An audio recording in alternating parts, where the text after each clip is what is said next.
Jobs info point தமிழ்ல intelligence bureau release பண்ண multi tasking staffs ஜென்ரலுக்கான notification தான் டீட்டெயிலாக பார்க்க போகிறோம். இது ஒரு சென்ட்ரல் கவர்மெண்ட் நோட்டிஃபிகேஷன். இதுக்கான டோட்டல் வேகன்சிஸ் வந்து இங்கே நான் ஹைலைட் பண்ணியிருக்கேன். 362 வேகன்சிஸ். இதை வந்து சிட்டி வைஸும் கேட்டகரி வைஸும் பிரிச்சிருக்காங்க. இதுக்கப்புறமா இதோட டிஸ்கிரிப்ஷன், ஜாப் டிஸ்கிரிப்ஷன் பார்த்தீங்கன்னா இது வந்து ஒரு குரூப் சி நான் கெசட்டட் ஜாப். இதுக்கூட பே ஸ்கேல் வந்து 18,000 தான் உங்களோட பேசிக்காக இருக்கும். 18,000 to 56,900.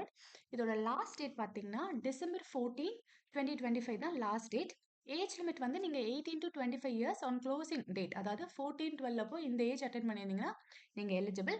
இதுக்கு எப்பயும் போல் 5 years and 3 years SC STs and ஓபிசிஸ்க்கான ரிலாக்ஸேஷனும் கொடுத்துருக்காங்க.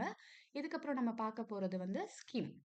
எக்ஸாமினேஷன் ஸ்கீம் பார்த்தீங்கன்னா 4 கேட்டகரி வச்சு 4 சப்டிவிஷன்ஸில் 100 கொஷின்ஸ், ஈச் கொஷின் 1 மார்க்குன்னு சொல்லி அது பிரிச்சிருக்காங்க. ஸோ டோட்டல் டைம் வந்து 1 hour கொடுப்பாங்க. இதுக்கு வந்து நெகட்டிவ் மார்க்கிங்கும் இருக்குது.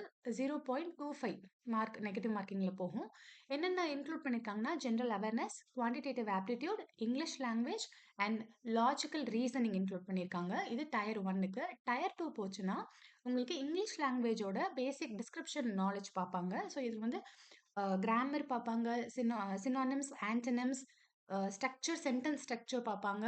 இந்த மாதிரி ஒரு 50 மார்க்கான எக்ஸாம் 1 hour நீங்கள் எழுதுவீங்க. எஸ்ஏ ரைட்டிங் எல்லாமே இருக்கும் இதில். இதுக்கப்புறமா சென்டர், ஜாப் சென்டர் வந்து நீங்கள் எல்லா இந்தியா முழுக்க எந்த சிட்டிலனாலும் எழுதிக்கலாம். நீங்கள் வந்து தமிழ்நாடு செலக்ட் பண்ணுறீங்க அப்படின்னா டோட்டலாக Chennai, Coimbatore, Madurai, Salem, Trichy, Tirunelveli and Vellore districts use பண்ணி நீங்கள் எக்ஸாம் எழுதிக்கலாம். இதுக்கப்புறமா ஃபர்ஸ்ட் டயர்லேருந்து செகண்ட் டயர் போகும்போது 10 டைம்ஸ் கூப்பிடுவாங்க உங்களை. அதாவது இப்போ 362னா 3620 கேண்டிடேட்ஸ் வந்து டயர் 2 அப்பியர் ஆகி நீங்கள் எக்ஸாம் எழுதுவீங்க. இதுக்கப்புறமா இதில் வந்து சர்டிஃபிகேட் வெரிஃபிகேஷன் இருக்கும். இதில் வந்து எந்த இன்டர்வியூ ஒரு ஓரல் ப்ரெசன்டேஷன் எதுவுமே இருக்காது. இதுக்கப்புறம் நம்ம இதில் பார்க்க போகிறது, நீங்கள் எப்பயும் போல் ஸ்க்ரைப் யூஸ் பண்ணி இந்த எக்ஸாம் எழுதிக்கலாம் ஃபிசிக்கலி சேலஞ்சாக இருந்தீங்க அப்படின்னா. இதுக்கப்புறமா டேட்ஸ், ஸோ அதே தான் 22/11 ரிலீஸ் பண்ணியிருக்க நோட்டிஃபிகேஷன். 14/12 தான் முடியுது. ஸோ நீங்கள் பேமெண்ட் பண்ணி அப்ளை பண்ணிக்கலாம். இதுக்கான அப்ளிகேஷன் போர்ட்டல் வந்து எந்தெந்த வெப்சைட்ஸ் இருக்கும் அப்படின்னா mha.gov.in, ministry of home affairs அது. அதுக்கப்புறமா NCS போர்ட்டலும். இந்த 2 போர்ட்டல்லையும் நீங்கள் போய் அப்ளை பண்ணிக்கலாம். இதுக்கப்புறமா பேமெண்ட் ஃபீ பார்த்தீங்கன்னா 2 கேட்டகரியாக பிரிச்சிருப்பாங்க. அதுதான் இப்போ ஸ்க்ரீனில் டிஸ்பிளே ஆகுது. நீங்கள் எல்லா கேண்டிடேட்ஸுமே வந்து 550 ப்ராசஸிங் ஃபீ வந்து பே பண்ணி தான் ஆகணும். நீங்கள் மேல் கேண்டிடேட்ஸ் ஆஃப் யூஆர், இடபிள்யூஎஸ் இல்லை ஓபிசி கேட்டகரியாக இருந்தீங்கன்னா எக்ஸ்ட்ராவாக ஒரு 100 ரூபி எக்ஸாமினேஷன் ஃபீ பே பண்ணுற மாதிரி இருக்கும். ஸோ டோட்டலாக 650 rupees நீங்கள் பே பண்ணுற மாதிரி இருக்கும்.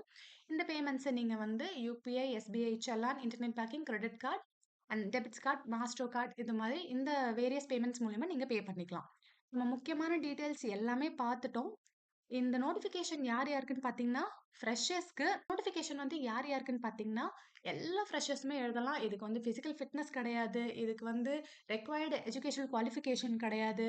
ஸோ இதில் வந்து வெறும் மெட்ரிகுலேஷன் லெவல் தான் கேட்குறாங்க, அதாவது 10th கிரேட் தான் கேட்குறாங்க. ஸோ இன்டெலிஜென்ஸ் பியூரோ கொடுத்த சென்ட்ரல் கவர்மெண்ட் ஜாப் ரொம்ப நல்ல ஆப்பர்ச்சுனிட்டி இது. இதை கண்டிப்பாக யூஸ் பண்ணுங்க. நீங்கள் படிச்சுட்டு இருக்கீங்க அப்படின்னா, ஏன்னா மெட்ரிகுலேஷன் லெவலுன்ற போது டஃப்னஸ் இருக்காது. ஸோ அப்ளை பண்ணுங்க. எப்படி அப்ளை பண்ணணுங்கிற டீட்டெயில் வீடியோ வேணும்னா கண்டிப்பாக நீங்கள் காமெண்ட்டில் கேளுங்க. இந்த வீடியோ பிடிச்சிருந்தா லைக் பண்ணுங்க, உங்கள் ஃப்ரெண்ட்ஸ்க்கும் ஷேர் பண்ணுங்க, நம்ம சேனலுக்கு சப்ஸ்கிரைப் பண்ணுங்க.